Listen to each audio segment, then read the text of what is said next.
নমস্কার। গল্পগেলা গোগ্রাসে @গল্পবৃক্ষ ইউটিউব চ্যানেলে সাহিত্য পাঠের আসরে আপনাদের আমরা আজ পড়ে শোনাব বিভূতিভূষণ বন্দ্যোপাধ্যায়ের ইছামতি উপন্যাসটির 10ম পর্ব। আজকের পাঠ শুরু করবার আগে প্রতিদিনকার মতো আজকেও আপনাদের নিকট বিনীত প্রার্থনা জানাচ্ছি, আমাদের এই চ্যানেলটিতে আপনারা যারা নতুন, দয়া করে চ্যানেলটি সাবস্ক্রাইব করুন। আপনাদের ভালো লাগলে লাইক, শেয়ার, কমেন্ট ইত্যাদি করে আমাদের উৎসাহ বৃদ্ধি করুন। চ্যানেলটি সাবস্ক্রাইব করে বেল আইকনে চাপ দিয়ে রাখুন এবং অল সিলেক্ট করে রাখুন, যাতে করে আমাদের পরবর্তী পরিবেশনার সংবাদ আপনাদের নিকট পৌঁছে যায়। শুরু করছি আজকের পাঠ বিভূতিভূষণ বন্দ্যোপাধ্যায়ের লেখা ইছামতি উপন্যাসের 10ম পর্ব। পরদিন সকালে এক অভিনব দৃশ্য দেখা গেল। দুই ঘোড়ায় দুই সাহেব, পিছনে আর এক সাদা বড় ঘোড়ায় দেওয়ান রাজারাম রায়, আর একটা বাদামি রঙের ঘোড়ায় প্রসন্ন চক্রবর্তী আমিন এক লম্বা সারিতে চলেছে। ওদের পিছনে কুঠির লাঠিয়ালদের সর্দার রসিক মল্লিক। লোকে বুঝলে আজ একটা ভয়ঙ্কর দাঙ্গা হাঙ্গামার ব্যাপার না হয়ে আর যায় না। হঠাৎ এক স্থানে প্রসন্ন আমিন টুক করে নেমে পড়ল। হেঁকে রাজারামকে বললে, দেওয়ানজি, একটু এগিয়ে যান, ঘোড়ার জিনটা ঢল হয়ে গেল, কষেনি। তারপর মুখ উঁচু করে দেখলে ওরা বেশ 2 কদম দূরে চলে গিয়েছে। প্রসন্ন চক্রবর্তী ঘোড়াটা কাদের একটা সোঁদালি গাছে বেঁধে রাস্তা থেকে সামান্য কিছু দূরে অবস্থিত একখানা চালা ঘরের বাইরে গিয়ে ডাকলে, গয়া, ও গয়া। ভিতর থেকে গয়ার মা বরদা বাগদিনীর গলা শোনা গেল। কে ডাকা বাইরে? প্রসন্ন চক্রবর্তী প্রমাদ গুনল। এ সময়ে বুড়ি থাকে না বাড়িতে, কুঠিতে মেম সাহেবদের কাজে চলে যায়, ছেলে ধরা, ছেলেদের স্নান করানো, এইসব। ও আপদ আজ এখন আবার যত হাঙ্গামা আর কি। প্রসন্ন চক্রবর্তী গলা ছেড়ে বললে, এই যে আমি, ও দিদি। কে ডাকা? আমিন বাবু। কি এ অসময়ে? বলতে বলতে বরদা বাগদিনী এসে বাইরে দাঁড়ালো। বোধ হয় ধান সেদ্ধ করছিল। ধানের হাড়ির কালি মাখানো হাতে, মাথায় ঝাঁটার মতো চুলগুলো চূড়োর আকারে বাঁধা, মুখ অপ্রসন্ন। প্রসন্ন চক্রবর্তী বললে, কে দিদি? ভালোই হলো। ঘোড়াটার পায়ে কি হয়েছে? হাঁটতে পারে না। একটু নারকেল তেল আছে? না, নেই। নারকেল তেল বারন্ত। ও, তবে যাই। বরদা বাগদিনী সন্দিগ্ধ দৃষ্টিতে প্রসন্ন আমিনের দিকে চেয়ে চেয়ে দেখলে। প্রসন্ন চক্রবর্তীর কৈফিয়ত সে বিশ্বাস করেছে কিনা কে জানে। মেয়ের পেছনে যে লোকজন ঘোরাফেরা করে তা বুঝি সে জানে না? কত অবাঞ্ছিত আবেদন ও প্রার্থনার জঞ্জাল সরিয়ে রাখতে হয় ঝাঁটা হাতে। কচি খুকি নয় বরদা বাগদিনী। আমিন মশাই বলে সন্দেহের অতীত এরা নয়, বয়স বেশি হয়েছে বলেও নয়। অনেক প্রৌঢ়, অনেক অল্প বয়সী, অনেক আত্মীয়কেও সে দেখল, কাউকে বিশ্বাস নেই। প্রসন্ন চক্রবর্তী জোরে ঘোড়া ছুটিয়ে গেল। হিংনাড়া গ্রামের বাইরে চারিধারে নীলের ক্ষেত। এমন সময় নীলের চারা বেশ বড় বড় হয়েছে। বড় সাহেবকে ছোট সাহেব ডেকে দেখিয়ে বললে, see what they are up to. এমন সময়ে দেখা গেল লাঠি হাতে একটি জনতা বাগদিপাড়া থেকে বেরিয়ে মাঠের আলে আলে ক্রমশ এগিয়ে এগিয়ে আসছে। দেওয়ান রাজারাম বললেন, সাহেব, ওরা ঘিরে ফেলবার মতলব করছে, চলুন আরো এগিয়ে। ডেভিড বললে, তুমি ফিরে যাও, এদের ঘরে আগুন দিতেই হবে, লোকজনকে নিয়ে এসো।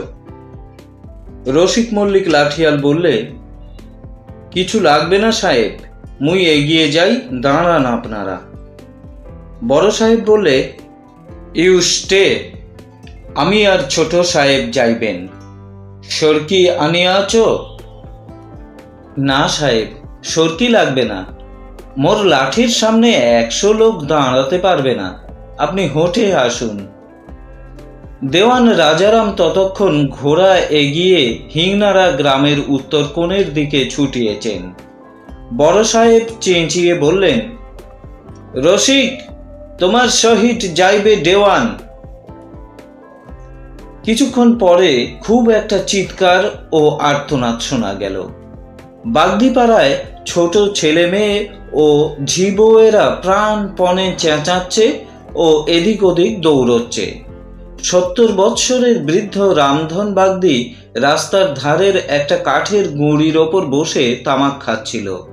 তার মাথায় লাঠির বাড়ি পড়তেই চিৎকার করে মাটিতে পড়ে গেল। তার স্ত্রী চেঁচিয়ে কেঁদে উঠল। লোকজন ছুটে এলো, হইচই আরম্ভ হলো। কিছুক্ষণ পরে দেখা গেল বাগদিপাড়ায় আগুন লেগেছে। লোকজন ছুটোছুটি করতে লাগলো। লাঠি হাতে জনতা ছত্রভঙ্গ হয়ে দৌড় দিল নিজের নিজের বাড়ি অগ্নিকাণ্ডের হাত থেকে সামলাতে। এটা হলো দেওয়ান রাজারামের পরামর্শ। বড় সাহেবকে ঘোড়ায় চড়ে আসতে দেখে জনতা আগেই পলায়নপর হয়েছিল, কারণ বড় সাহেবকে সবাই জমের মতো ভয় করে। ছোট সাহেব যতই বদমাইশ হোক, অত্যাচারী হোক, বড় সাহেব শিপটন হলো আসল কূটবুদ্ধি শয়তান। কাজ উদ্ধারের জন্য সে সব করতে পারে। জমি বেদখল, জাল, ঘর জ্বালানি, মানুষ খুন কিছুই তার আটকায় না। তবে বড় সাহেবের মাথা হঠাৎ গরম হয় না। ছোট সাহেবের মতো সে কাণ্ডজ্ঞানহীন নয়, হঠাৎ যা তা করে না। কিন্তু একবার যদি সে বুঝতে পারে যে এই পথে না গেলে কাজ উদ্ধার হবে না, সে পথ সে ধরবেই। কোনো হীন কাজই তখন তার আটকাবে না। আগুন তখনই লোকজন এসে নিভিয়ে ফেললে। আগুন দেওয়ার আসল উদ্দেশ্য ছিল জনতাকে ছত্রভঙ্গ করা। সে উদ্দেশ্য সফল হলো। রসিক মল্লিককে সকলে বড় ভয় করে। সে জাতিতে নমঃশূদ্র, দুর্ধর্ষ লাঠিয়াল ও সরকি চালিয়ে। আজ বছর 8-10 আগে ও নিজের এক ছেলেকে শিয়াল ভেবে মেরে ফেলেছিল সরকির খোঁচায়। সেটা ছিল পাকা কাঁঠালের সময়। ওদের গ্রামের নাম নূরপুর, মোহাম্মদপুর পরগনার অধীনে। ঘরের মধ্যে পাকা কাঁঠাল ছিল দরমার বেড়ার গায়ে ঠেস দেওয়ানো। 9 বছরের ছোট ছেলে সন্ধেবেলা ঘরের বেড়ার বাইরে বসে বেড়া ফুটো করে হাত চালিয়ে কাঁঠাল চুরি করে খাচ্ছিল। রসিক খসখস শব্দ শুনে ভাবলে শিয়ালে কাঁঠাল চুরি করে খাচ্ছে। সেই ছিদ্রপথে ধারালো সরকির কাঁটাওয়ালা ফলার নিপুণ চালনায় অব্যর্থভাবে লক্ষ্যবিদ্ধ করল। বালক কণ্ঠের মরণ আর্তনাদে সকলে তেলের পিদিম হাতে ছুটে গেল। হাতে মুখে কাঁঠালের ভুতুড়ি আর চাঁপা মাখা ছোট্ট ছেলে চিত হয়ে পড়ে আছে। বুক দিয়ে ভলকে ভলকে রক্ত উঠে মাটি ভাসিয়ে দিচ্ছে। চোখের দৃষ্টি স্থির, হাতের বাঁধন আলগা। কেবল ছোট্ট পা দুখানা তখনও কোনো কিছুকে বাধা দেওয়ার ভঙ্গিতে এগিয়ে যাচ্ছে, আবার পিছিয়ে যাচ্ছে। সব শেষ হয়ে গেল তখনই। রসিক মল্লিক সে রাত্রের কথা এখনো ভোলেনি। কিন্তু আসলে সে দস্যু, পিশাচ। টাকা পেলে সে সব করতে পারে। রামু সর্দারকে সেই সরকির কোপে খুন করেছিল বাঁধালের দাঙ্গায়। নেবাজি মণ্ডলের ভাই সতু মণ্ডলকে চালকি গ্রামের খড়ের মাঠে এক লাঠির ঘায়ে শেষ করেছিল। এহেন রসিক মল্লিক ও বড় সাহেবকে একত্রে দেখে বাগদিপাড়ার লোক একটু পিছিয়ে গেল। রসিক হাঁক দিয়ে ডেকে বললে, কোথায় রে তোদের ছিহরি সর্দার? পাঠিয়ে দে সামনে। বড় সাহেবের হুকুম, তার মুন্ডুটা সরকির আগায় গিঁথে কুঠিতে নিয়ে যাই। মায়ের দুধ খেয়ে থাকিস তো সামনে এসে দাঁড়া বেটা শেয়ালের বাচ্চা। এগিয়ে আয় বুনো শুয়োরের বাচ্চা, এগিয়ে আয় নেরি কুকুরের বাচ্চা, তোর বাবারে ডেকে নিয়ে আয় মোর সামনে, ও হারামজাদা। ছিহরি সর্দার লাঠি হাতে এগিয়ে আসছিল। তার বউ গিয়ে তাকে কাপড় টেনে ধরে না রাখলে সে এগিয়ে আসতে ভয় পেত না, তবে খুব সম্ভবত প্রাণটা হারাতো। রসিক মল্লিকের সামনে সে দাঁড়াতে পারত না। খুন জখম যার ব্যবসা, তার সামনে নিরীহ গৃহস্থ লাঠিয়াল কতক্ষণ দাঁড়াবে? ছোট সাহেব বললে, রসিক, বেটা ছিহরি আর সাদেককে ধরে আনতে পারবা? বড় সাহেবের মেজাজ এতক্ষণে কিছুটা ঠান্ডা হয়ে থাকবে। সে বললে, I am afraid that would not be quite within the bounds of law. Let us return.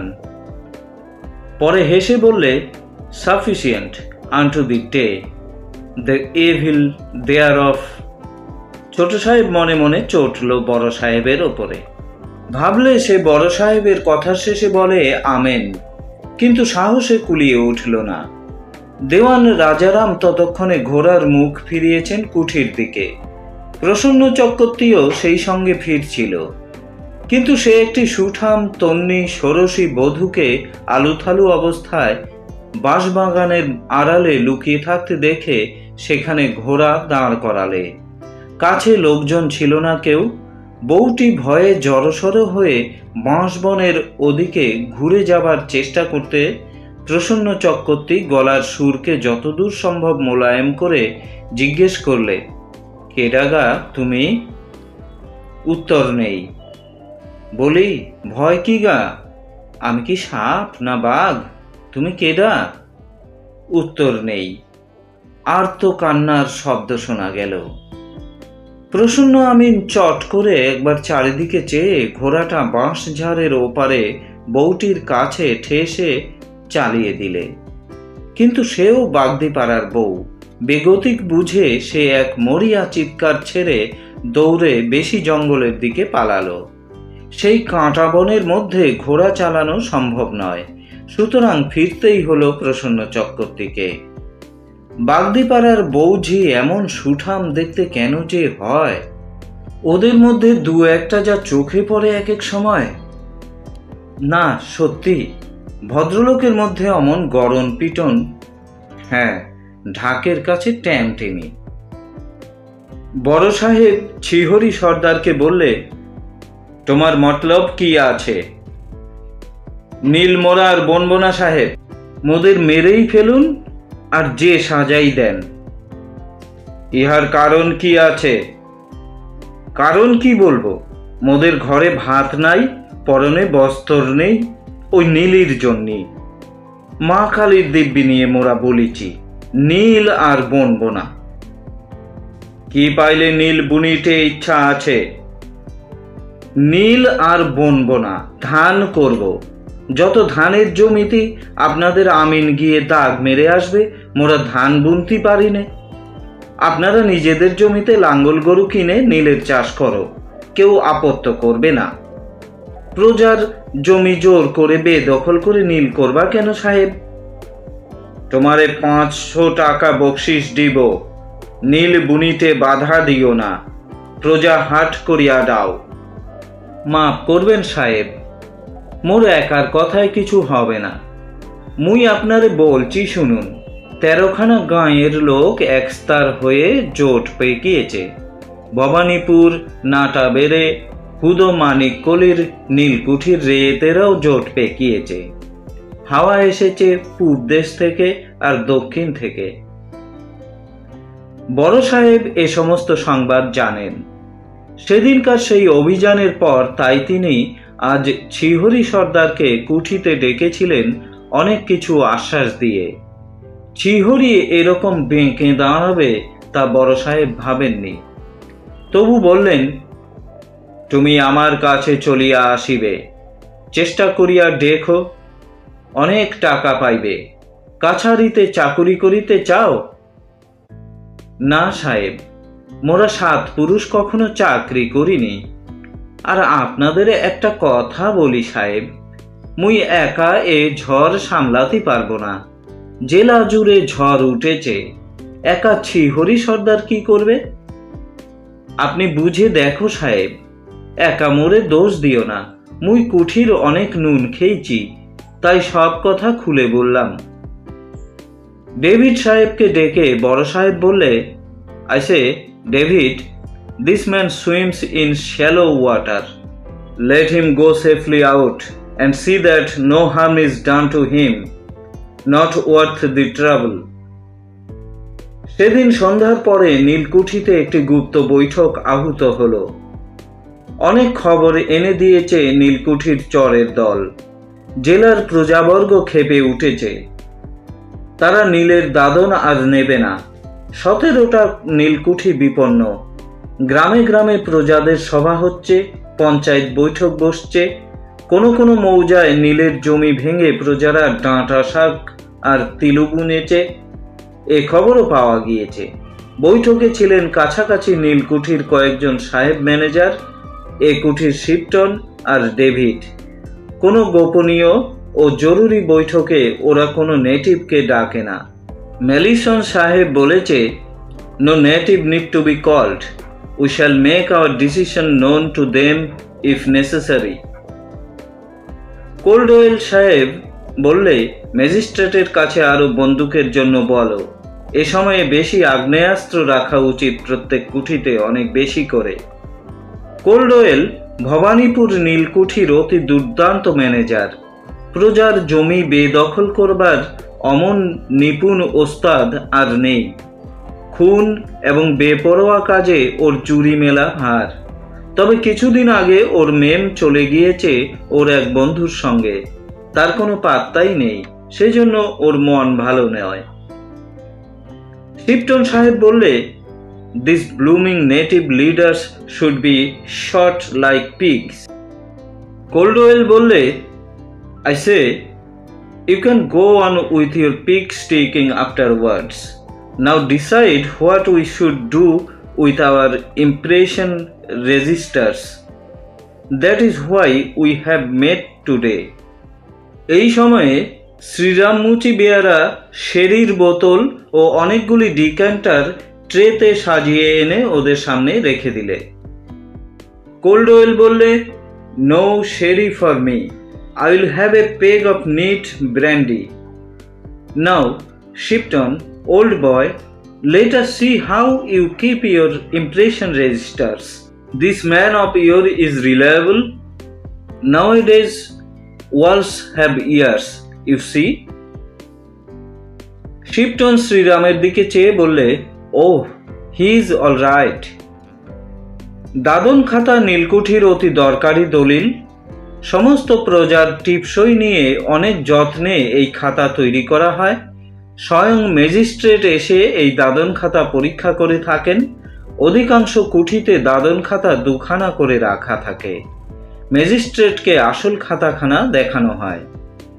Shipton দাদন খাতা পূর্বেই আনিয়ে রেখেছিল টেবিলে, খুলে সবাইকে দেখালে। ম্যালিসন বললে, this is your original register? Yes, the other one is in the office. This I keep always under lock and key. Sure. You have got this week's Englishman? Sure, I have. Coldwell bolle, it is funny. A deputation waited on the Lieutenant Governor the other day. The blooming old fellow has given them a benediction. Shipton bolle, as he always does, the old padre. তারপর খুব জোর পরামর্শ হলো সাহেবদের। পরামর্শের প্রধান ব্যাপার হলো প্রজাবিদ্রোহ শুরু হয়ে গিয়েছে, সাহেবদের নীলকুঠি আক্রান্ত হওয়ার সম্ভাবনা কতটা। হলে স্ত্রীলোক ও শিশুদের চুয়াডাঙ্গার বড় কুঠিতে রাখা হবে না কলকাতায় স্থানান্তরিত করা হবে। শিপটন বললে, I don't think the beggars would dare as much. I will keep them here all right. Coldwell বললে, please yourself, old boy. You are the same bull-headed Johnny Shipton as ever. Pass me a glass of sherry, Mellison, will you? Mellison ভুরু কুঁচকে হেসে বললে, Honey, is it not? You said you would have to do nothing with Sherry, did you not? Sure, I did. I was feeling out of sorts with the worries and troubles, and also with the long ride through drenching rain. বেয়ারা ইধারে আইসো, লেবু আনিতে পারিবে? Shipton Shriram মুচির দিকে চেয়ে বললে, বাগান হইতে লেবু লইয়া আসিবে সাহেবের জন্যে। 1 ডজন, 10টা আর 2টা লেবু লইয়া আসিবে, বুঝিলে? হ্যাঁ সাহেব। শ্রীরাম মুচি চলে গেলে সাহেবদের আরও কিছু পরামর্শ চলল। ঠিক হলো চুয়াডাঙ্গার বড় কুঠির ম্যানেজারের কাছে লোক পাঠানো হবে কাল সকালেই। আগ্নেয়াস্ত্র সেখানে কি পরিমাণে আছে, সকল কুঠির মেম ও শিশুদের সেখানে পাঠানো ঠিক হয়েছে সে কথা জানিয়ে দিতে হবে, সেজন্য যেন বড় কুঠির ম্যানেজার তৈরি থাকে। ম্যালিসন শিপটনকে বললে, you ought not to be alone at present. Shipton মদের গ্লাসে চুমুক দিয়ে বললে, what do you mean alone? Why have not I my own men? I must fight this out by myself. Leave everything to me. Well, all right then. সেদিন রাত্রে সাহেবরা সকলেই কুঠিতে থাকলো। অন্য সময় হলে চলে যেত যে যার ঘোড়ায় চড়ে, কিন্তু এই সময় ওরা সাহস করলে না একা একা যেতে। শেষ রাত্রে খবর এলো রামনগরের কুঠি লুট করতে এসেছিল বিদ্রোহী প্রজার দল। বন্দুকের গুলির সামনে দাঁড়াতে না পেরে হটে গিয়েছে। রামনগরের কুঠি এখান থেকে 30 মাইল দূরে। তার ম্যানেজার অ্যান্ড্রু সাহেব কত মেয়ের যে সতীত্ব নষ্ট করেছে তার ঠিক নেই। স্বজাতি মহলেও সেজন্যে তাকে অনেকে সুনজরে দেখে না।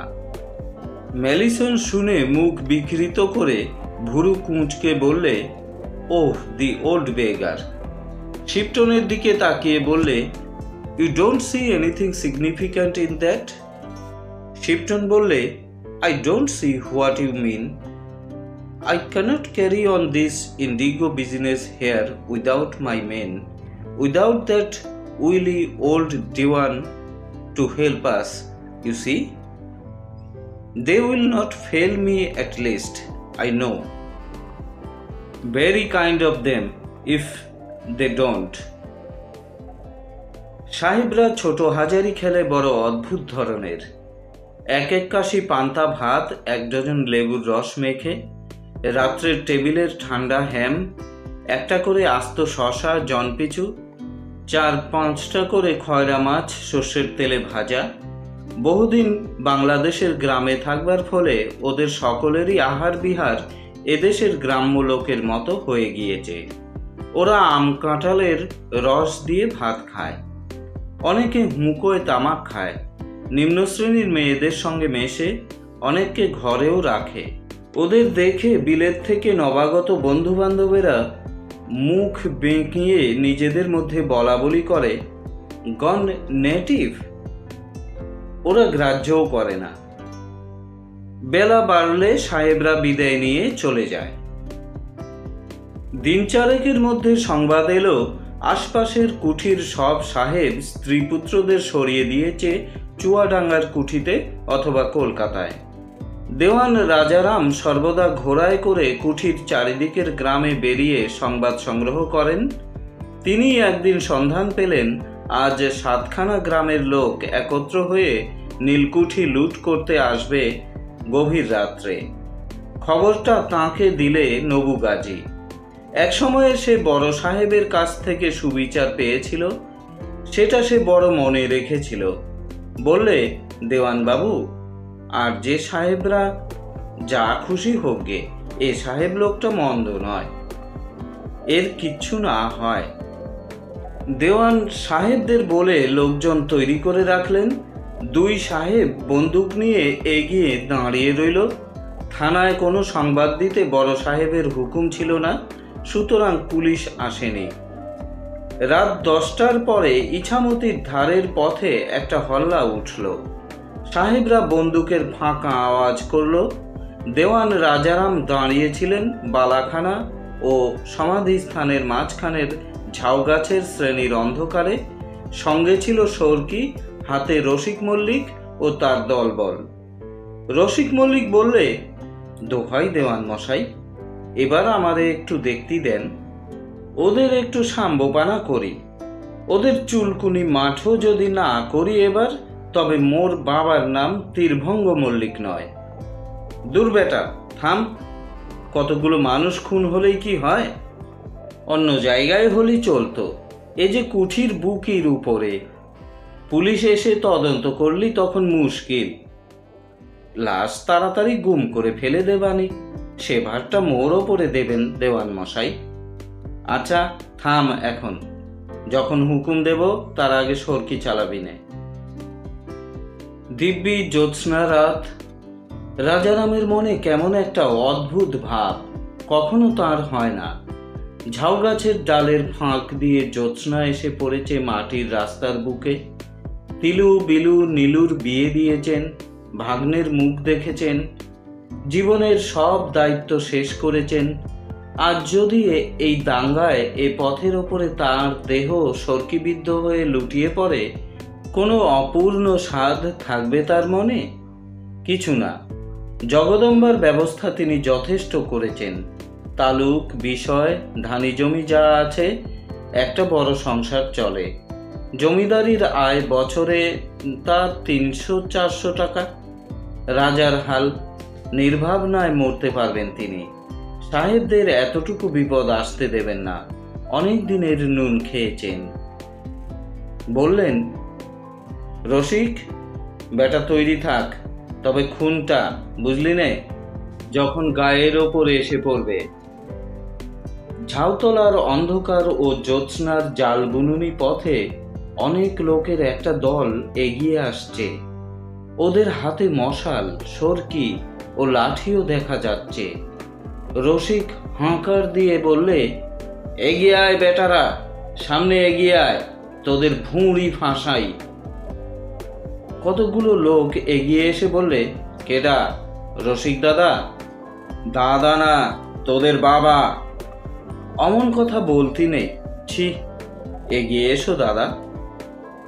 রসিককে হঠাৎ দেওয়ান রাজারাম আর পাশে দেখতে পেলেন না। ইতিমধ্যে সে কখন কোথায় অদৃশ্য হয়ে মিলিয়ে গেল আধো জ্যোৎস্না আধো অন্ধকারে। অল্পক্ষণ পরে দেখলেন সামনের দল ছত্রভঙ্গ হয়ে এদিক ওদিক ছুটছে, আর ওদের মাঝখানে চরকির মতো কি একটা ঘুরে ঘুরে পাক খাচ্ছে। কিসের একটা ফলকে 2-4 বার চকচকে জ্যোৎস্না খেলে গেল। কি ব্যাপার? রসিক মল্লিক নাকি? ইস, করে কি? খুব একটা হল্লা উঠল কুঠির হাতার বাইরে। তারপরেই সব নিস্তব্ধ। দূরে শব্দ মিলিয়ে গেল, কেউ কোথাও নেই। সাহেবদের ঘোড়ার শব্দ একবার যেন রাজারাম শুনলেন বালাখানার উত্তরের পথে। এগিয়ে গেলেন রাজারাম। ঝাউতলার পথে এখানে ওখানে লোক কি ঘাপটি মেরে আছে নাকি? না, ওগুলো কি? মানুষ মরে পড়ে আছে, 1, 2, 3, 4, 5। রসিক বেটা এ করেছে কি? সব সরকির কোপ, শেষ হয়ে গিয়েছে সব কটা। ও রসিক, রসিক! রাজারামের মাথা ঝিমঝিম করে উঠল। হাঙ্গামা বাঁধিয়ে গিয়েছে রসিক মল্লিক। এইসব লাশ এখনই গুম করে ফেলতে হবে, সাহেবদের একবার জানানো দরকার। আধ ঘন্টা পরে গভীর পরামর্শ হচ্ছে দেওয়ান ও ছোট সাহেবের মধ্যে। ডেভিড বললে, 5টা লাশ লুকোবে কনে? সেটা বোঝো আগে। বাঁউরের জলে হবে না, বাঁধানের মুখে লাশ বাঁধবে এসে। তা নয় সাহেব, কোথাও ভাসাবো না। হিরেডোম আর তার শালা কালুকে আপনি হুকুম দিন, আমি এক ব্যবস্থা ঠিক করেছি। কি? আগে করে আসি, তারপরে তেলা দেব। আপনি ওদের হুকুম দিন। রাত থাকতে থাকতে কাজ সারতেই হবে, ভোরের আগে সব শেষ করতেই হবে। রক্ত থাকলে ধুয়ে ফেলতেই হবে পথের ওপর। রসিক বেটাকে কিছু জরিমানা করে দেবেন কাল। সেই রাত্রেই সব কাজ মিটিয়ে ভোরের আগে রাজারাম বাড়ি এসে শুয়ে রইলেন। জগদম্বা জিজ্ঞেস করলেন, বাবা, এত কাজের ভিড়, রাত তো শেষ হতে চলল। রাজারাম বললেন, হিসেব নিকেশের কাজ চলছে কিনা, খাতাপত্তরের ব্যাপার, এ কি সহজে মেটে? ভবানী বাড়ুজ্যে খোকাকে নিয়ে পাড়ায় মাছ খুঁজতে বার হয়েছিলেন। খোকা বেশ সুন্দর, ফুটফুটে দেখতে, অনেক কথা বলে, বেশ টরটরে। ভবানী খোকাকে বলেন, ও খোকন, মাছ খাবি? খোকা ঘাড় নেড়ে বলে, মাছ, মাছ, মাছ। আরো কিছু দূর এগিয়ে গিয়ে দেখলেন যদু জেলে মাছ নিয়ে আসছে। যদু তাকে দেখে প্রণাম করে বললে, মাছ নেবে গা? কি মাছ? একটা ভেটকি মাছ আছে, সের দেড়েক হবে। কত দাম দেব? 3 আনা দেবেন। বড্ড বেশি হয়ে গেল। যদু জেলে কাঁধ থেকে বোঠেখানা নামিয়ে বললে, বাবু, বাজারটা কি পড়েছে ভেবে দেখুন দেখি। ছেলেবেলায় আউশ চালের পালি ছিল 2 পয়সা, তারপর থেকে উঠল 1 আনা, এখন 6 পয়সা। মোর সংসারে 6টি প্রাণী খেতি, 1 কাঠা চালের কম এক বেলা হয় না। 2 বেলা 3 আনা চালেরই দাম যদি দিই, তবে নুন, তেল, তরকারি, কাপড়, কবিরাজ, এসোজন বসোজন কোত্থেকে করি? সংসার আর চালাবার জো নেই জামাই ঠাকুর, আমাদের মতো গরিব লোকের আর চলবে না। ভবানী বাড়ুজ্যে দ্বিরুক্তি না করে মাছটা হাতে নিয়ে ফিরলেন বাড়ির দিকে। বিলু ও নীলু আগে ছুটে এলো। বিলু স্বামীর হাত থেকে মাছটা ছিনিয়ে নিয়ে বললে, কি মাছ? ভেটকি না চিতল? বাহ! নীলু বললে, চমৎকার মাছটা। ও খোকা, মাছ খাবি? আয় আমার কোলে। খোকা বাবার কোলেই এঁটে রইল, বললে, বাবা, বাবা। সে বাবাকে বড্ড ভালোবাসে। বাবার কোলে সবসময় উঠতে পারে না বলে বাবার কোলের প্রতি তার একটি রহস্যময় আকর্ষণ বিদ্যমান। বিলু চোখ পাকিয়ে বললে, আসবি নে? না, থাক, তোর বাবা যেন তোরে খেতে দেয় ভাত রেঁধে। বাবা, মাছ খাবি না তো? খাই, খাই তো, আয়। খোকা আবেদনের সুরে কাঁদো কাঁদো মুখে বাবার দিকে তাকিয়ে বললে, ওই দেখো, অর্থাৎ আমায় জোর করে নিয়ে যাচ্ছে তোমার কোল থেকে। ভবানী জানেন খোকা এই কথাটি আজ অল্প দিন হলো শিখেছে, এই কথাটা বড্ড ব্যবহার করে। বললেন, থাক আমার কাছে, ওকে একটু বেরিয়ে আনি মহাদেব মুখুজ্জের চণ্ডী মণ্ডপ থেকে। নীলু বললে, মাছটার কি করব বলে যান? যা হয় করো। তিলু কোথায়? বড়ি দিতে গিয়েছে বর্দার বাড়ির ছাদে। আপনার বাড়ির তো আর ছাদ নেই, বড়ি দেবে কোথায়? কবে কোঠা করবেন? যাও না, দাদাকে গিয়ে বলো না কুলীন কুমারী উদ্ধার করেছি কিছু টাকা বার করতে লোহার সিন্দুক থেকে, দোতলা কোঠা তুলে ফেলছি। বিয়ে যদি না করতাম, থাকতে থুবড়ি হয়ে কে বিয়ে করত? এর চেয়ে আমাদের দাদা গলায় কলসি বেঁধে ইছামতির জলে ডুবিয়ে দিলেই পারতেন। কি বিয়েই দিয়েছেন, আহা মরি মরি। বুড়ো বর 3 কাল গিয়েছে, 1 কাল ঠেকেছে। বিয়ে দিলেই পারতেন তো যুব বর ধরে। তবে থুবড়ি হয়ে ঘরে ছিলে কেন এতকাল? উদ্ধার হলেই তো পারতে। আমি পায়ে ধরে তোমাদের সাধতে গিয়েছিলাম? কান মলে দেব আপনার। বলেই নীলু ক্ষিপ্র বেগে হাত বাড়িয়ে স্বামীর কানটার অস্বস্তিকর সান্নিধ্যে নিয়ে এসে হাজির করতেই বিলু ধমক দিয়ে বলে, এই কি হচ্ছে? নীলু ফিক করে হেসে মাছটা নিয়ে ছুটে পালালো। ভবানী খোকাকে নিয়ে পথে বার হয়েই বললেন, কোথায় যাচ্ছি বলো তো? খোকা ঘাড় নেড়ে বললে, যাই। কোথায়? মাছ।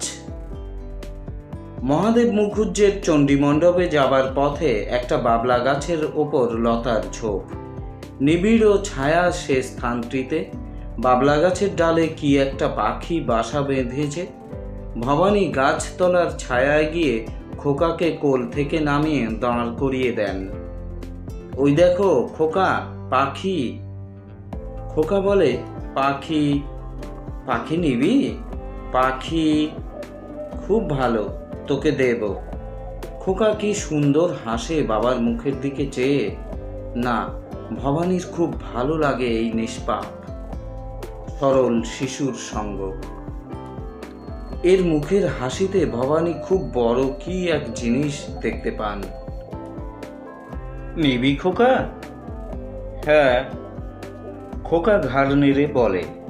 ভবানীর খুব ভালো লাগলো এই হ্যাঁ বলা ওর। এই প্রথম ওর মুখে এই কথা শুনলেন। তার কানে প্রথম উচ্চারিত ঋক মন্ত্রের ন্যায় ঋদ্ধিমান ও সুন্দর। কটা নিবি? আটখানা। বেশ, একখানাই দেব। নিবি? খোকা ঘাড় দুলিয়ে বলে, হ্যাঁ। পরক্ষণেই বলে, বাবা। কি? মা। তার মানে? বাই।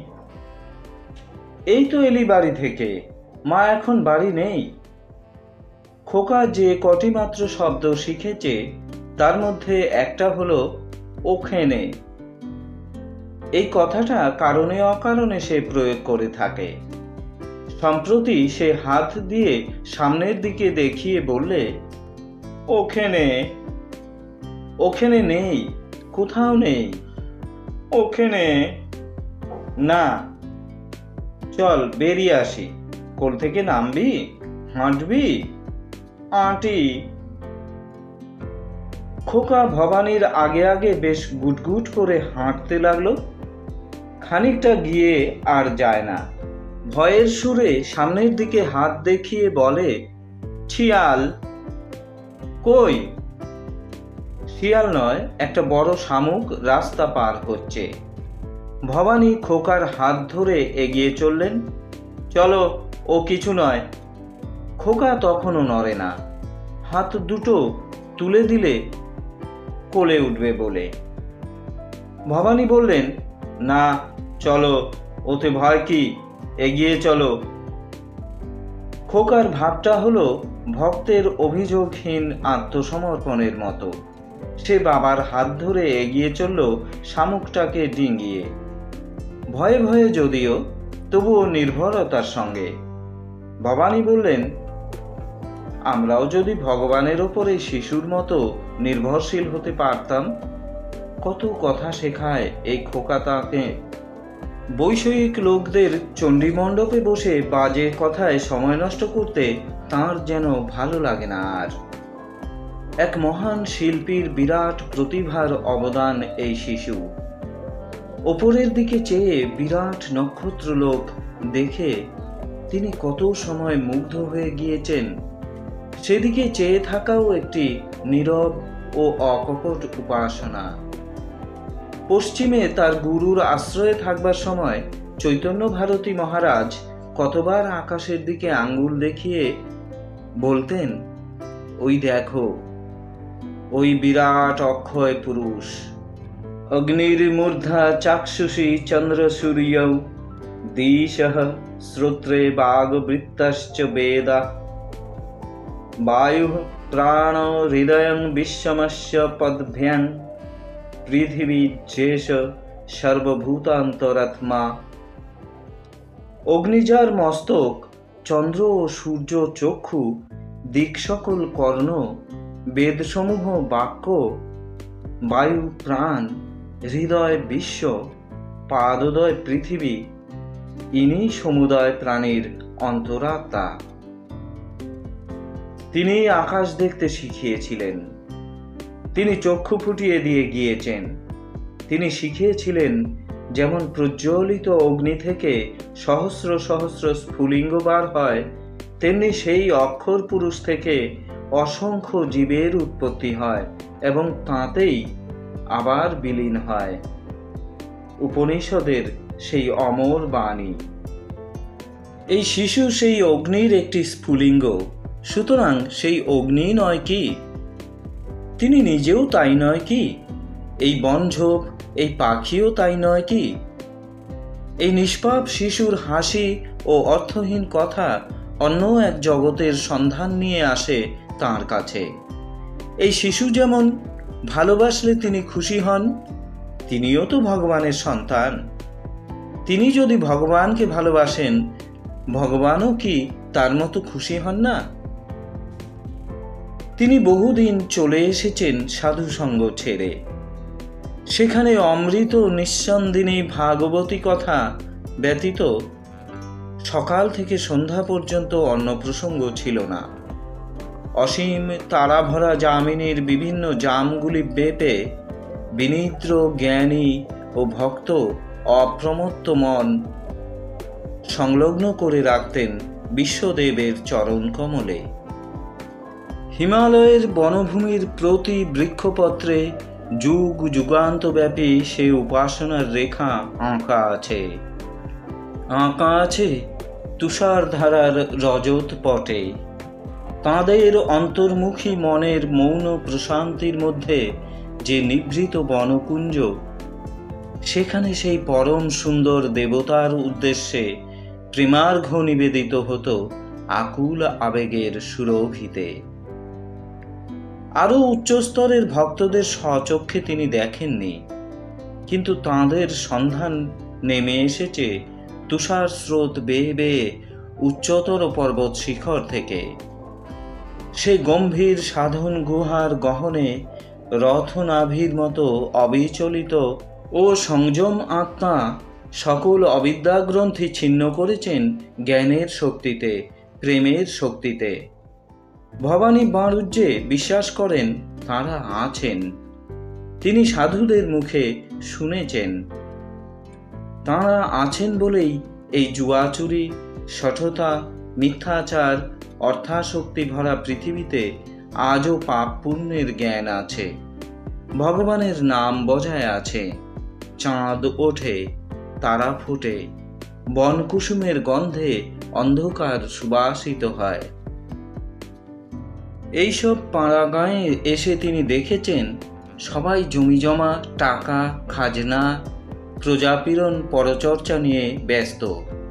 কেউ কখনো ভগবানের কথা তাঁকে জিজ্ঞেসও করে না, কেউ কোনোদিন সৎ প্রসঙ্গের অবতারণা করে না। ভগবান সম্বন্ধে এরা একেবারে অজ্ঞ। একটা আজগুবি অবাস্তব বস্তুকে ভগবানের সিংহাসনে বসিয়ে পুজো করে কিংবা ভয়ে কাঁপে, কেবলই হাত বাড়িয়ে প্রার্থনা করে, এ দাও, ও দাও। সেই পরম দেবতার মহান সত্তাকে, তাঁর অবিচল করুণাকে জানবার চেষ্টাও করে না কোনোদিন। কার বউ কবে ঘোমটা খুলে পথ দিয়ে চলেছে, কোন ষোড়শী মেয়ে কার সঙ্গে নিভৃতে কথা বলেছে, এইসব এদের আলোচনা। এমন একটা ভালো লোক নেই যার সঙ্গে বসে দুটো কথা বলা যায়। কেবল রামকানাই কবিরাজ আর বটতলার সেই সন্ন্যাসিনী ছাড়া। ওদের সঙ্গে ভগবানের কথা বলে সুখ পাওয়া যায়, ওরা তা শুনতেও ভালোবাসে। আর কেউ না এই গ্রামে কখনো কোনো দেশ দেখেনি। কূপমণ্ডুকের দর্শন ও জীবনবাদ কি সুন্দরভাবে প্রতিফলিত হয়েছে এদের হাবভাবে, আচরণে, চিন্তায়, কার্যে। এই শিশুর সঙ্গ ওদের চেয়ে কত ভালো এ মিথ্যা বলতে জানে না, বিষয়ের প্রসঙ্গ ওঠাবে না, পরনিন্দা পরচর্চায় এর নেই। একটি সরল ও অকপট আত্মা ক্ষুদ্র দেহের মধ্যে এসে সবেমাত্র ঢুকেছে কোন অনন্ত লোক থেকে। পৃথিবীর কলুষ এখনো যাকে স্পর্শ করেনি। কত দুর্লভ এদের সঙ্গ সাধারণ লোকে কি জানে। রাস্তার দুদিকে বেশ বনঝোপ। শিশু গুটগুট করে দিব্যি হেঁটে চলেছে। এক জায়গায় আকাশের দিকে চেয়ে কি একটা বললে আপনার মনে। ভবানী বললেন, কি রে খোকা, কি বলছিস? চিনি। কি আসেনি রে? কি আসবে? চান। চাঁদ কি এখন আসে বাবা? সে আসবে সেই রাত্রিরে, চলো। খোকা ভয়ের সুরে বললে, শিয়াল? না, কোনো ভয় নেই, শিয়াল নেই। ও বাবা, কি? মা। চলো যাব, মা এখন বাড়ি নেই, আসুক। আমরা যেখানে যাচ্ছি সেখানে কি খাবি রে? মুকি। বেশ চলো, কি খাবি? মুকি। মহাদেব মুখুজ্জের চণ্ডীমণ্ডপে অনেক লোক জুটেছে। ভবানীকে দেখে ফণি চক্রবর্তী বলে উঠলেন, আরে এসো বাবাজি, সকালবেলায় যে খোকনকে নিয়ে বেরিয়েছ বুঝি? এক হাত পাশা খেলা যাক, এসো। ভবানী হাসতে হাসতে বললেন, বেশিক্ষণ বসবো না কাকা। আচ্ছা, খেলি এক হাত। খোকা বড্ড দুষ্টুমি করবে যে, ও কি খেলতে দেবে? মহাদেব মুখুজ্জে বললেন, খোকাকে বাড়ির মধ্যে পাঠিয়ে দিচ্ছি, দাঁড়াও। ও মুংলি, মুংলি। না থাক কাকা, ও অন্য কোথাও থাকতে চাইবে না, কাঁদবে। চণ্ডীমণ্ডপ হচ্ছে পল্লীগ্রামের একটি প্রতিষ্ঠান। এইখানেই সকাল থেকে সন্ধ্যা পর্যন্ত নিষ্কর্মা ব্রহ্মোত্তর বৃত্তিভোগী মূর্খ ব্রাহ্মণের দল জুটে কেবল তামাক পোড়ায় আর দাবা পাশা তাসের প্রচলন এসব পাড়া গাঁয়ে আদৌ নেই, ওটা বিলিতি খেলা বলে গণ্য। প্রত্যেক গৃহস্থের একখানা করে চণ্ডীমণ্ডপ আছে, সকাল থেকে সেখানে আড্ডা বসে। তবে সম্পূর্ণ গৃহস্থের চণ্ডীমণ্ডপে আড্ডা জোর বসে থাকে, কারণ সারাদিনে অন্তত আধশের তামাক যোগাবার ক্ষমতা সব গৃহস্থের নেই। গ্রামের মধ্যে চন্দ্রচাটুর্যে ফণি চক্রবর্তী ও মহাদেব মুখুজ্জের চণ্ডীমণ্ডপই প্রথম শ্রেণীর প্রতিষ্ঠান। রাজারাম রায় যদিও সম্পূর্ণ গৃহস্থ, তিনি নীলকুঠির কাজে অধিকাংশ সময়েই বাড়ির বাইরে থাকেন, তাঁর চণ্ডীমণ্ডপে আড্ডা বসে না। এরা সারাদিন এখানে বসে শুধু গল্প করে ও পাশা দাবা খেলে। জীবন সংগ্রাম এদের অজ্ঞাত। ব্রহ্মোত্তর জমিতে বছরের ধান হয়, প্রজাদের কাছ থেকে কিছু খাজনা মেলে, আম কাঁঠালের বাগান আছে, লাউ কুমড়োর মাচা আছে। আজ মাছ ধারে কিনে গ্রামের জেলেদের কাছে 2 মাস পরে দাম দেওয়াই বিধি। সুতরাং ভাবনা কিসের? গ্রাম্য কলু ধারে তেল দিয়ে যায় বাখারির গায়ে দাগ কেটে, সেই বাখারির দাগ গুনে মাসকাবারি দাম শোধ হয়। এত সহজ ও সুলভ যেখানে জীবনযাত্রা, সেখানে অবকাশ যাপনের এইসব অলস ধারাই লোকে বেছে নিয়েছে। আলস্য ও নৈষ্কর্ম থেকে আসে ব্যর্থতা ও পাপ। পল্লী বাংলার জীবনধারার মধ্যে শ্যাওলার দাম আর ঝাঁঝি জমে উঠে জলের স্বচ্ছতা নেই, স্রোতে কলকল্লোল নেই, নেই তার নিজের বক্ষপটে অসীম আকাশের উদার প্রতিচ্ছবি। ভবানী এসব লক্ষ্য করেছেন অনেক দিন থেকেই। এখানে বিবাহ করার পর থেকেই তিনি পরিচিত ছিলেন না এমন জীবনের সঙ্গে, জানতেন না বাংলাদেশের পাড়া গাঁয়ের মানুষের জীবনধারাকে।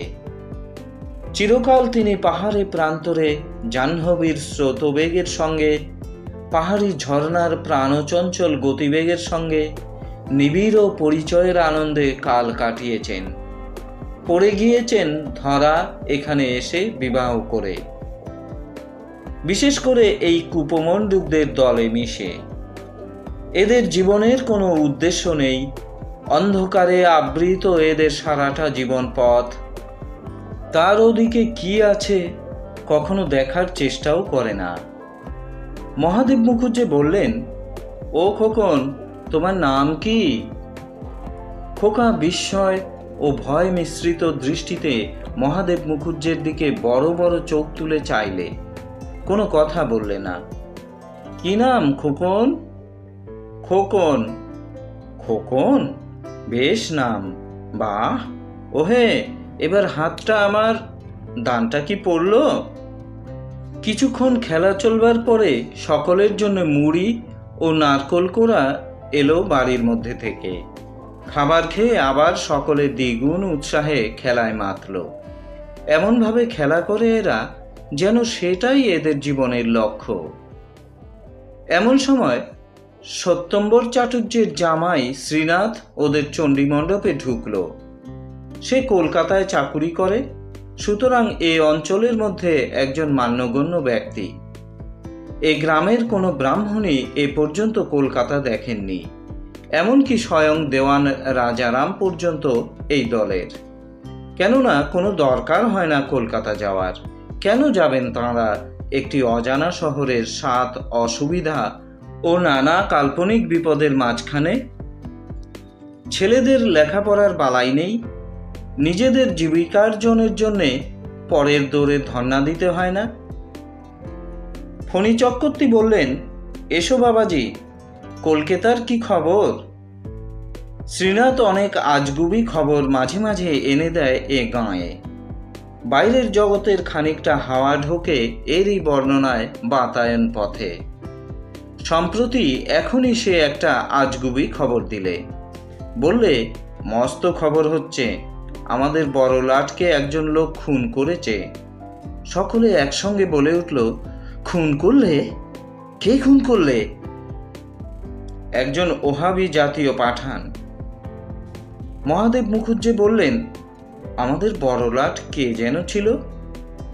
লাডমেউ। লাডমেউ? চণ্ডীমণ্ডপে পাশা খেলা আর জমল না।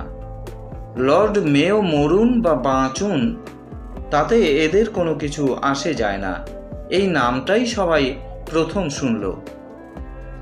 তবে নতুন একটা যা হয় ঘটল এদের প্রাত্যহিক একঘেয়েমির মধ্যে, সেটাই পরম লাভ।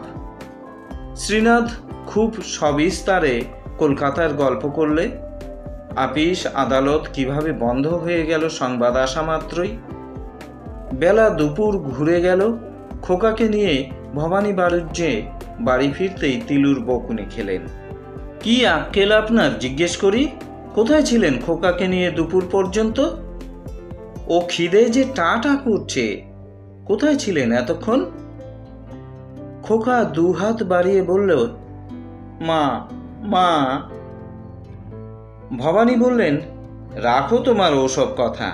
লাড মেয়েও খুন হয়েছেন শুনেছ? সে আবার কে গা? বড় লাট, ভারতবর্ষের বড় লাট। কে খুন করলে? একজন পাঠান। আহা, কেন মারলে গো? ভারী দুঃখ লাগে। লর্ড মেও খুন হবার কিছুদিন পরেই নীলকরদের বড় সংকটের সময় এলো। নীলকর সাহেবদের ঘন ঘন বৈঠক বসতে লাগলো।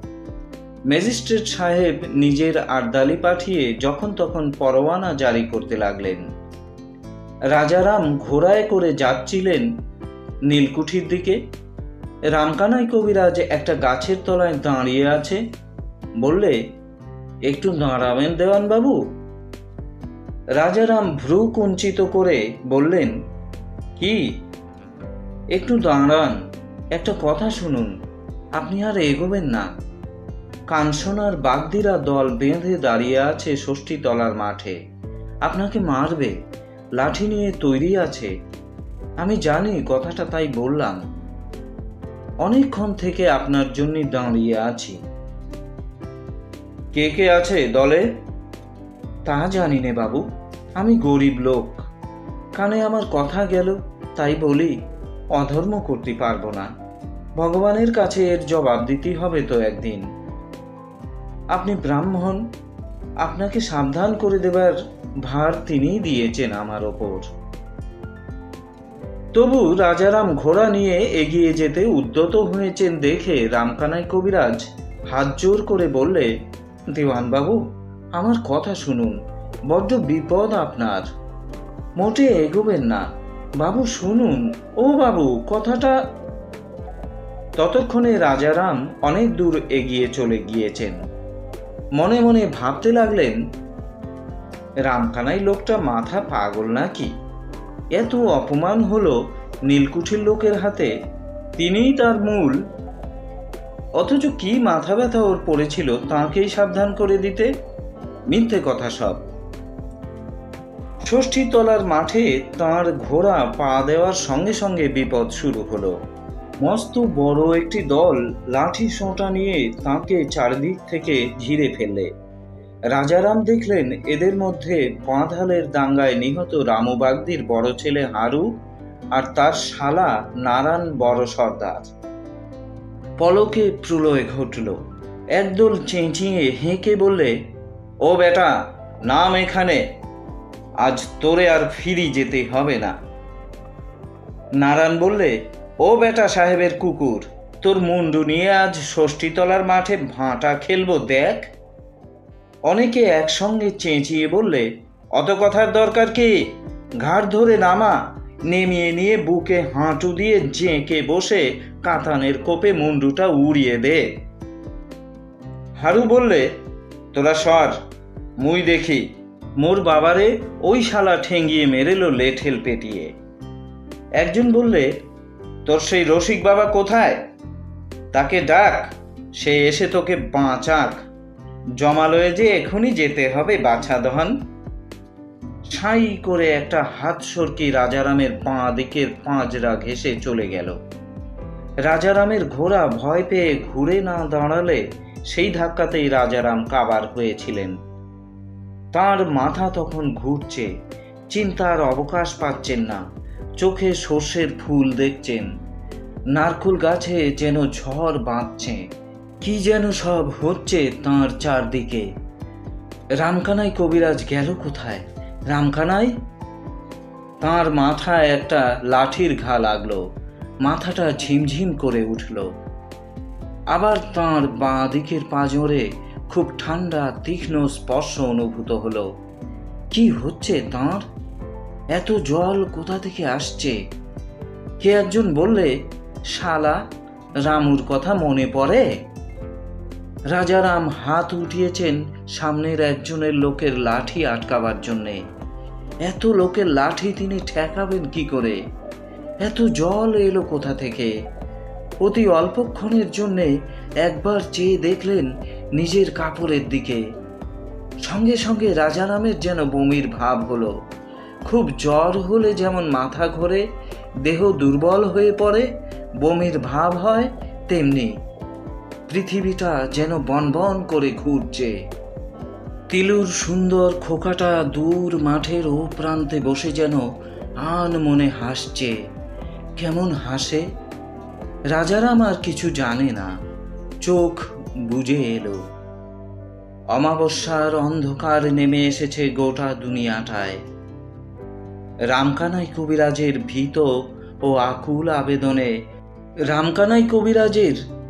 ভীত ও আকুল আবেদনে সন্ত্রস্ত গ্রামবাসীরা যখন লাঠি সোঁটা নিয়ে দৌড়ে গেল ষষ্ঠীতলার মাঠে, তখন রাজারামের রক্তাপ্লুত দেহ ধুলোতে লুটিয়ে পড়ে আছে, দেহে প্রাণ নেই। শুধু সাহিত্যপ্রেমী, আজকের পাঠ এ পর্যন্তই। আবার আগামী পর্বে ইছামতি উপন্যাসটির 11তম পাঠ নিয়ে আপনাদের সামনে হাজির হব। ততক্ষণ পর্যন্ত আপনারা সকলেই ভালো থাকুন, সুস্থ থাকুন। চলতে থাকুক গল্প গেলা গোগ্রাসে @গল্পবৃক্ষ সাহিত্য পাঠের আসর। যেতে যেতে আপনাদের নিকট প্রতিদিনকার মতো আজকেও একটি বিনীত আবেদন রাখছি, আমাদের এই চ্যানেলটি যারা সাবস্ক্রাইব করেননি দয়া করে সাবস্ক্রাইব করবেন, লাইক, শেয়ার, কমেন্ট ইত্যাদি করে আমাদের উৎসাহ বৃদ্ধি করবেন। দয়া করে কমেন্ট করে জানাবেন আমাদের এই প্রয়াস আপনাদের কেমন লাগছে। ধন্যবাদ।